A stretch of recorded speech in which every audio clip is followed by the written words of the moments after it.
Good evening and thank you for joining us for KREM News at 6. I'm Mark Hanrahan. Hello everyone, I'm Regina on Whitney is off. Well, the Corner Bar in Coeur d'Alene says it will no longer accept guests with a Washington state license. The bar has since deleted its Facebook page after making that post. KREM 2's Amanda Rowley explains how this move stems from an increase in alcohol-related incidents in downtown Coeur d'Alene. The Corner Bar in Coeur d'Alene says it's had enough of what it says are inconsiderate and rude people. It plans to no longer allow Washington residents into its establishment. The bar made the announcement in a Facebook post. Its page is now deleted. We made several attempts to find out more on what prompted this decision, but we are still waiting to hear back. Meantime, this move by the Corner Bar comes after Coeur d'Alene police reporting an increase in alcohol-related incidents in the downtown area. There are some bars that if they find out that a crowd is from Spokane, they will strongly encourage them to leave. Police Chief Lee White told City Council in a recent presentation half of the offenders are from Idaho, with the other half from out of state, but mostly from Washington. Walk away. Chief White shared this body camera video of these incidents to council in his presentation last week. He says the increase is putting a strain on the department's resources. What that means is some people, when they call for police services, might have a bit of a delay in order for us to respond, simply because we have to shift the manpower to deal with this other issue. Chief White highlighted the Moose, Mix, the Beacon, and the Iron Horse as 4 hot spots for the uptick in alcohol-related crimes.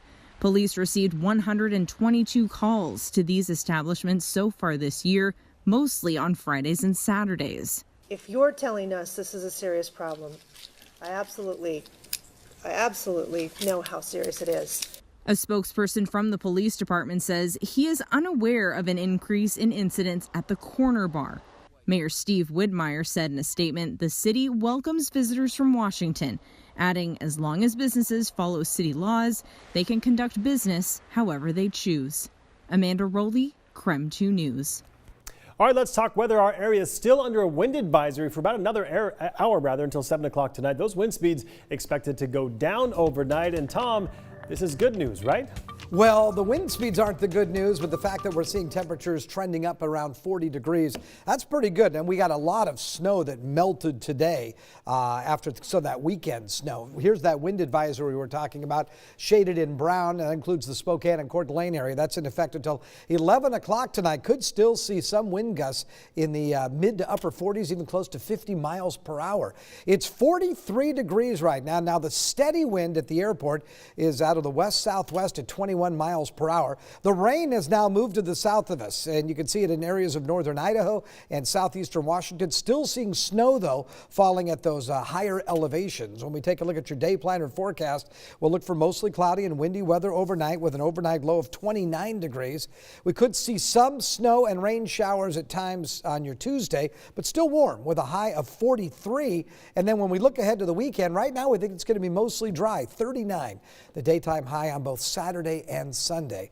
Well, today, multiple highways over mountain passes in Washington are back open after being closed due to the heavy rain and avalanche danger. Let's send things over to Thomas Patrick, who is live in the Outdoor Weather Center with why local passes are dangerous in the current weather conditions. Thomas? Yeah, absolutely, Tom. And the weird part about this is that we're having the avalanche danger because our temperatures are warmer than what they have been. It's been one of the warmest days in a couple of weeks across the region. But take Snoqualmie Pass, for example, a pass that lies just below 3,000 feet in elevation. Well, the season as a whole, 371 inches of snow has fallen. A lot of that is now solidified as the foundation on the mountain slopes. But a lot of the recent snow hasn't had a chance to bind to that lower foundation of snow. And then when temperatures get warmer and when it rains like it did today, it pretty much rained about 3 inches of rain, not snow, rain.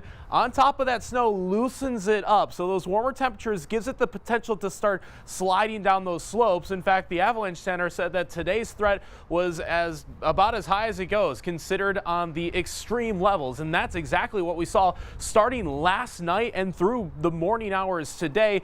Those passes were closed because there were natural snow slide-offs or avalanches, as well as the crews that were doing avalanche control, which basically means that they were causing the avalanche, but in a safe and predictable manner. The pictures that you see behind me on the left is Snoqualmie. That was from a naturally occurring avalanche. And then from Stevens Pass, that was avalanche control. Look at the Stevens Pass one. The snow that's on the road is almost taller than some of the equipment that they had to bring out there to clean it up. So obviously that was a multi-hour effort on WashDOT's behalf. So that's why those roads were closed. But by the way, Stevens Pass had yet another slide off just about an hour and a half ago. So still express caution, even though I think the worst of the avalanche danger is likely behind us as of now.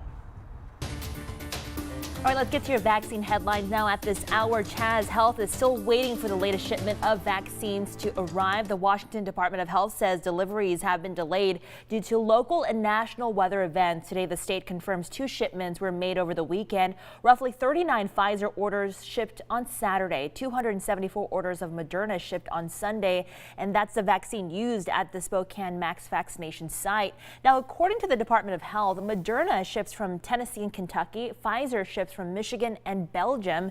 It takes a combination of air and ground transportation to get vaccine to providers all across the state. So we'll be sure to keep you updated when we learn more about the vaccine delivery that's expected sometime today or tomorrow. Well, if you had an appointment scheduled for yesterday or today, you should be getting a call from the State Department of Health. They will reschedule an appointment for you later this week. The caller will ask you to identify your identity with your date of birth and will not ask any other information. So if you're worried and want to verify the caller is a real person, call the Department of Health's COVID hotline number on your screen right there, 800-525-0271. Press pound to talk to a representative.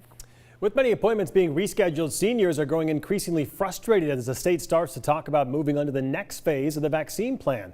50% of all eligible people need to be vaccinated before Washington moves into the next tier of their vaccination plan.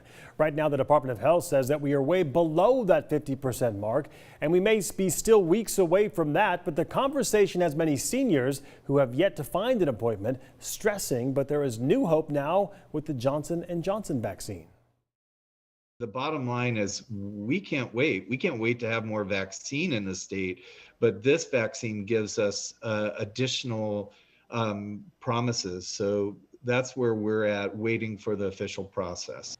The application for emergency use authorization will be examined by the FDA this Friday. Meantime, state health leaders say they are working on a new system to benefit seniors. The state is hosting pop-up clinics and mobile vaccine units to help access in communities that need it most. Well, this week, districts around our area are focused on getting kids back to school. Just last week, Spokane Public Schools announced middle and high school students would be returning to in-person classes starting on March 1st. So here's how that will work. Students will be split into 2 groups and attend class in person on an alternating schedule. Students with even-numbered homes are placed in Group A. Those with odd-numbered homes are placed in Group B. Every student will need to complete a health check at least 30 minutes before they arrive to school, and everyone will be required to wear a mask all day. Now, this week, Spokane Public Schools is hosting 2 webinars for parents of middle and high school students. The middle school webinar is tonight from 6:30 to 7:30. The high school webinar is tomorrow from 6:30 to 7:30 as well. SPS will be going over what students and parents need to know before in-person learning starts on March 1st. Students will be going back on a hybrid A to B schedule, and to sign up for that webinar, text the word school to 509-448-2000. We'll send you a link to sign up for the webinars right over your phone.